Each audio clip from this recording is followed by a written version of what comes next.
내 주의 보혈을 정하고 정하다 내 죄를 정케 하신 주 날 오라 하신다. 내가 주께로 지금 가오니 십자가의 보혈로 날 씻어주소서. 약하고 추해도 주께로 나가면 힘주시고 내 추함을 곧 씻어주시네. 내가 주께로 지금 가오니 십자가의 보혈로 날 씻어주소서. 날 오라 하시는 온전한 믿음과 또 사랑함과 평안함 다 주려 함이라.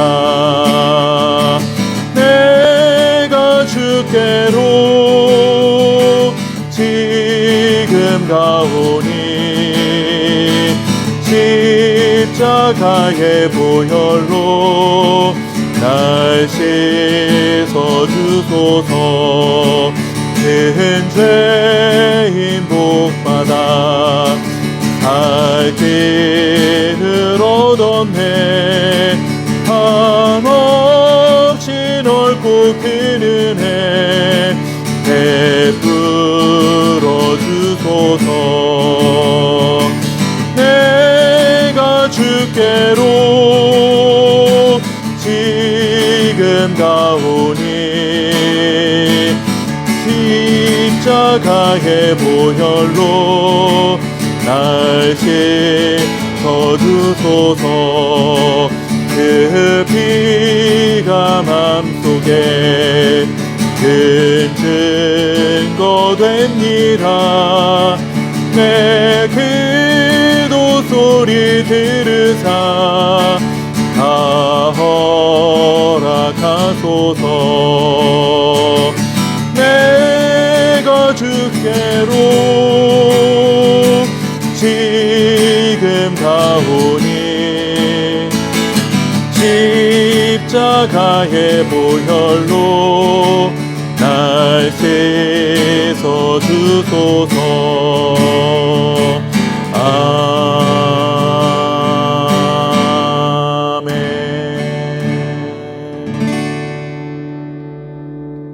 오직 하나님은 긍휼하심으로 죄악을 덮어주시어 멸망시키지 아니하시고 그의 진노를 여러 번 돌이키시며 그의 모든 분을 다 쏟아내지 아니하셨으니 그들은 육체이며 가고 다시 돌아오지 못하는 바람임을 기억하셨음이라.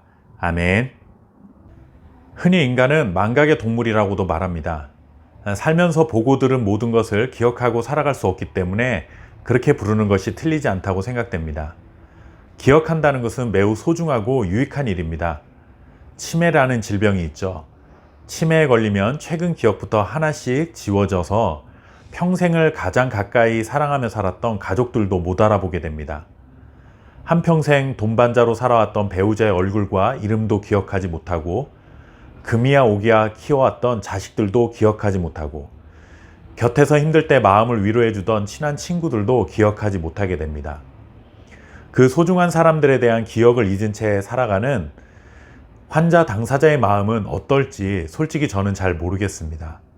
하지만 그렇게 사랑했던 사람에게 나라는 존재가 잊혀진다는 것은 옆에서 지켜보는 가족들의 입장에서는 매우 속상한 일이 될 것입니다.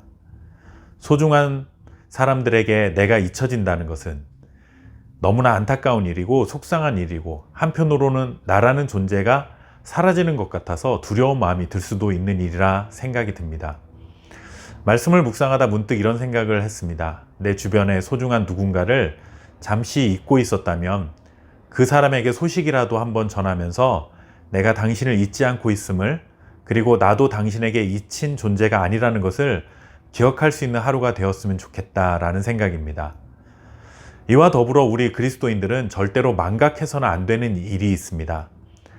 아무리 우리가 망각의 동물이라고는 하지만 이것만큼은 꼭 기억하고 살아가야 할 것이 있습니다. 그것이 무엇일까요? 시편 78편의 말씀은 어제 살펴본 앞부분에서 본 것처럼 조상들로부터 전해받은 하나님의 말씀을 앞으로 후손들에게도 전해주어야 한다는 내용이 담겨 있습니다. 이 말씀을 전해주어야 할 이유는 그동안 하나님께서 우리들에게 행하신 일들을 기억하고 하나님만이 영원한 소망이 되심을 믿고 하나님의 말씀에 순종하는 삶을 살아가야 하기 때문입니다. 그러면서 시의 중반부에 들어서면서는 이스라엘 백성들이 하나님의 은혜를 잊어버린 실패의 역사를 기록하고 있습니다. 실패의 역사를 기록하는 것은 또다시 실패를 반복하지 말라는 당부입니다. 하나님이 그들에게 수많은 기적과 은혜를 베푸셨지만 그들은 하나님을 잊었고 하나님의 은혜를 망각한 채 자신들의 눈에 보이는 세상을 쫓아 살았습니다. 그러다가 그들이 어려움을 직면했을 때 취한 태도는 이것입니다. 34절과 35절 말씀해 보시면 하나님이 그들을 죽이실 때에 그들이 그에게 구하며 돌이켜 하나님을 간절히 찾았고 하나님이 그들의 반석이시며 지존하신 하나님이 그들의 구속자이심을 기억하였도다. 고난이 닥치자 비로소 하나님께 구하고 하나님을 간절히 찾고 구원자이신 하나님을 기억했다라고 전합니다. 죄를 고백하고 돌이켜 하나님을 찾고 하나님을 기억했다고 하는 것이 참 다행이라는 생각이 듭니다. 그런데 36절, 37절에 보시면 그들의 태도를 하나님께서는 이렇게 평가하십니다.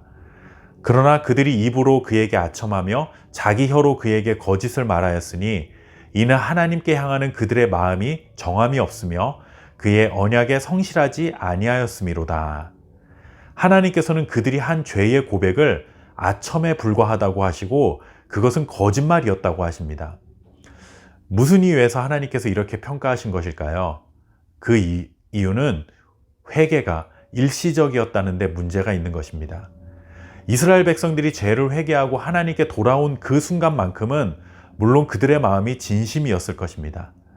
그러나 조금 괜찮아지면 또다시 그들이 하나님의 은혜를 망각하고 죄의 자리로 돌아가 버리는 일을 반복했던 것입니다. 이 긴 역사를 두고 하나님께서는 그들의 회개가 아첨이고 거짓말이다 라고 평가하신 것입니다. 우리도 회개를 자주 합니다. 그러나 회개는 완전히 돌아서는 것을 말합니다. 적당히 하나님 앞에서 슬퍼하고 잘못했습니다 용서를 빌고 당시에 처한 위기만 모면하는 되는 일이 아니라는 것이죠. 회개는 가던 길을 멈춰서서 돌아선다는 의미가 담겨 있습니다. 잘못된 길을 가다가 이러면 안 되는데 하고 잠시 깨닫는 것이 아니라 그 가던 길을 멈춰서서 이제는 바른 길로 돌아와야 하는 것, 이것이 바로 회개라고 하는 것입니다. 그런데 우리는 잘못했습니다, 지난날 우리가 이렇게 반성합니다 라고만 하면 다 되는 것으로 간주하는 경향이 있습니다. 하나님은 그런 회개는 하나님께 아첨하는 것이요 거짓말이라고 하신 것이죠. 또 하나님을 잊어버리고 은혜를 망각하고 살아가게 된다면 그것은 진짜 회개가 아닌 것입니다. 그런데 이런 사람들이지만 하나님은 그들을 어떻게 맞아주셨습니까?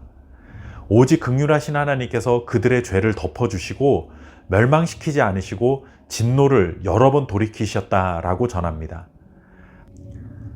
하나님은 사람이 아첨하는 줄 아시고 거짓말을 하는 줄 알면서도 그들을 또 용서해 주셨습니다. 하나님이 용서하신 이유는 여기에 있습니다. 39절 말씀에 그들은 육체이며 가고 다시 돌아오지 않는 바람임을 기억하셨습니다. 우리 인간들은 한번 불고 사라져버리는 바람처럼 연약한 존재라는 것을 하나님은 기억하고 계시다라고 전하고 있습니다. 우리는 하나님을 자주 망각하는 연약한 존재라는 것을 하나님이 이해해 주시겠다라고 말씀하고 있는 것이죠. 우리는 하나님의 은혜를 망각하고 자기 길을 자꾸 가지만 그런 우리를 하나님은 끝까지 기억하시고 계신다는 말씀을 우리에게 해주고 있습니다. 이것이 하나님의 은혜요 사랑입니다. 우리는 하나님을 잊고 하나님의 은혜를 망각하지만 그럼에도 불구하고 하나님은 우리를 기억하시는 분이십니다.